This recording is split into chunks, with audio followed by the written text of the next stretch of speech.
السلام علیکم فرینڈز، کیا حال ہے؟ امید ہے آپ سب خیریت سے ہوں گے، اپنے گھروں میں آباد ہوں گے، خوش ہوں گے، اپنے بیوی بچوں، اپنے بزرگوں، اپنے بہن بھائیوں کے ساتھ ہنسی خوشی زندگی گزار رہے ہوں گے۔ تو فرینڈز، جیسا کہ آپ ہمیں جانتے ہی ہیں، ہم نے ایک چینل شروع کیا ہے جس پر ہم روز مختلف کہانیاں بھیجا کرتے ہیں۔ آپ ان کہانیوں کو دیکھ کر ضرور کوئی نہ کوئی اخلاقی سبق ضرور حاصل کر رہے ہوں گے، اور ہمارا مقصد ہی یہی ہے، آپ کی آگاہی کرنا، آپ کو اخلاقی سبق مہیا کرنا، ایسی کہانیوں کے بارے میں آپ کو بتانا جو آپ اپنے بزرگوں سے سنتے آئے ہیں۔ بزرگوں سے نہ صحیح تو آپ نے اپنے اسکول یا کالج میں تو وہ کہانیاں سن ہی رکھی ہوں گی، اور ہمارے اس چینل کا مین مقصد ہے آپ کے بچوں کی تربیت کرنا، وہ بچے جو کہ ان کہانیوں سے ناواقف ہیں، جنہیں تک یہ کہانیاں پہنچ نہیں سکیں، جو ان سے اخلاقی اسباق نہیں حاصل کر سکے، تو وہ ان کہانیوں کو سنیں گے اور کچھ نہ کچھ سمجھنے کی کوشش کریں گے۔ تو آپ کی سپورٹ کی ہمیں ضرورت ہے، تو آپ سے گزارش ہے کہ ہمارے چینل کو لائک، سبسکرائب اینڈ شیئر ضرور کریں، تاکہ ہم آپ کے لیے نئی سے نئی کہانیاں لا سکیں، اور ایسی کہانیاں لا سکیں جو کہ آپ کے اخلاق کو سنواریں، آپ کی زندگی کو جینے کا آپ کو طریقہ سکھائیں، اور آپ کو ایک اچھا انسان بننے میں ہیلپ کریں، آپ کی ایک اچھا انسان بننے میں مدد کریں۔ تو فرینڈز، آج بھی ہم آپ کے لیے ایک ایسی ہی کہانی لے کر آئے ہیں جس سے آپ کو بہت سے اخلاقی اسباق حاصل ہوں گے، آپ اپنی زندگی میں کچھ نہ کچھ اس کہانی سے ضرور سیکھیں گے۔ آج کی کہانی کا عنوان ہے گڈریا، ایک جھوٹا گڈریا، جس کا اینڈ میں حالت بہت بری ہو جاتی ہے، جس کو آپ کو ہم کہانی کے آخر میں بتائیں گے۔ تو کہانی شروع ہوتی ہے کہ ایک گاؤں تھا، اس گاؤں میں ایک گڈریا رہا کرتا تھا، مطلب گڈریا وہ ہوتا ہے جو کہ بھیڑ بکریاں چراتا ہے۔ گڈریا رہا کرتا تھا تو وہ روزانہ بھیڑ بکریاں چرانے کے لیے گاؤں سے باہر لے جاتا، جنگل کے قریب وہاں پر چراتا اور شام کو واپس لے آتا۔ اس گڈریے کی فطرت تھی جھوٹ بولنا، مطلب وہ چھوٹی چھوٹی بات پر جھوٹ بولتا تھا اور لوگوں کو پریشان کرتا تھا۔ تو ایک دن وہ شام کے وقت، دوپہر کے وقت، گڈریاں اپنی بکریاں چرانے کے لیے جنگل کے قریب چرواہا اس چراگاہ میں لے گیا۔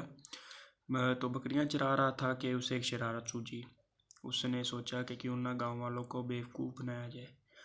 تو اس نے زور زور سے چلانا شروع کر دیا کہ شیر آ گیا، شیر آ گیا۔ ایسے میں اس کی آواز گاؤں کے ایک آدمی نے سنی، تو اس آدمی نے گاؤں کے سارے آدمیوں کو اکٹھا کیا اور ہتھیار اٹھائے اور اس گڈریے کی طرف دوڑ لیے کہ کہیں شیر اس کو نقصان نہ پہنچا جائے۔ تو جب وہ گڈریے کے پاس پہنچے تو گڈریے کو انہوں نے دیکھا تو وہاں کوئی شیر نہیں تھا، اور گڈریا بیٹھا ہنس رہا تھا۔ تو جب ان لوگوں نے پوچھا گڈریے کو کہ شیر کہاں ہے، تو اس نے جواب دیا وہ تو چلا گیا، آپ کو دیکھ کر بھاگ گیا۔ مطلب گڈریے نے جھوٹ بول دیا گاؤں والوں کو تنگ کرنے کے لیے۔ گاؤں والوں کو اس کی حرکت پر بہت غصہ ہے، لیکن انہوں نے اگنور کیا۔ ایک دو دن چھوڑ کر پھر گڈریے نے یہی حرکت دہرائی کہ شیر آ گیا، شیر آ، گاؤں والے پھر اکٹھے ہو کر آتے تو گڈریا پھر سے ہنس رہا ہوتا۔ ایسا کرتے کرتے گڈریے کو ہفتہ دو ہفتہ گزر گئے، جس کی وجہ سے گڈریے نے کئی بار گاؤں والوں کو پریشان کیا۔ وہ ہر 2-3 دن بعد شیر آیا چلاتا، جس سے گاؤں والے اکٹھے ہو کر آتے، اور جب وہ پہنچتے تو شیر نہیں ہوتا تھا اور وہ گڈریا ہنس رہا ہوتا تھا۔ ایک دن ایسا ہوا، قسمت کا کھیل ایسا پلٹا کہ سچ میں اس گڈریے کے پاس ایک شیر آ گیا، اور شیر نے اس کی جو بکریاں تھیں، بھیڑیں تھیں، اسے چیرنا شروع کر دیا، انہیں مارنا شروع کر دیا۔ تو گڈریے نے ڈر کی وجہ سے، خوف کی وجہ سے پھر آواز لگائی کہ شیر آ گیا، شیر آ گیا، لیکن گاؤں والے جو کہ اس کی اس حرکت سے بہت پریشان ہو چکے تھے، انہوں نے تو یہی سمجھا کہ یہ پھر سے جھوٹ بول رہا ہے، یہ پھر سے ہمیں بیوقوف بنا رہا ہے۔ تو کوئی بھی گاؤں کا آدمی نہ گیا اس کی مدد کو۔ دیکھتے دیکھتے اس شیر نے گڈریے کی ساری بھیڑ بکریاں مار دیں، اور آخر میں اس شیر نے گڈریے پر حملہ کیا۔ گڈریے نے خود کو بچانے کی بہت کوشش کی، بہت چلایا، لیکن اس کی مدد کو کوئی نہ آیا، اور دیکھتے ہی دیکھتے شیر نے اس گڈریے کو بھی ہلاک کر دیا۔ تو جب گاؤں والے اس گڈریے کو دیکھنے پہنچے تو وہ گڈریا اپنی بھیڑ بکریوں کے ساتھ مرا ہوا ملا۔ تو دوستو، اس کہانی کو سنانے کا مقصد یہ ہے کہ ہمیں کبھی بھی کسی سے مذاق میں جھوٹ نہیں بولنا چاہیے۔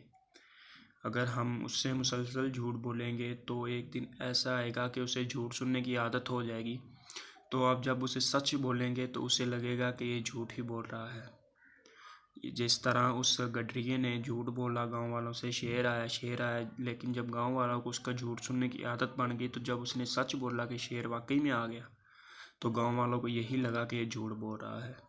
تو ہمیں بھی اس کہانی سے اخلاقی سبق حاصل کرنا چاہیے، اپنی زندگی کے اخلاق کو اس کہانی سے بہتر بنانا چاہیے اور جھوٹ سے پرہیز کرنا چاہیے۔ امید ہے آپ کو ہماری یہ کہانی پسند آئی ہوگی اور پچھلی کہانیاں بھی آپ کو اچھی لگی ہوں گی۔ تو آپ سے گزارش ہے کہ روز ایسی اگر نئی سے نئی کہانیاں سننا چاہتے ہیں تو ہمارے چینل کو لائک، سبسکرائب اینڈ شیئر ضرور کریں، تاکہ ہم آپ کے لیے نئی سے نئی کہانیاں لا سکیں اور آپ کو اخلاقی اسباق مہیا کر سکیں۔ تو ملتے ہیں اگلی ویڈیو میں۔ والسلام۔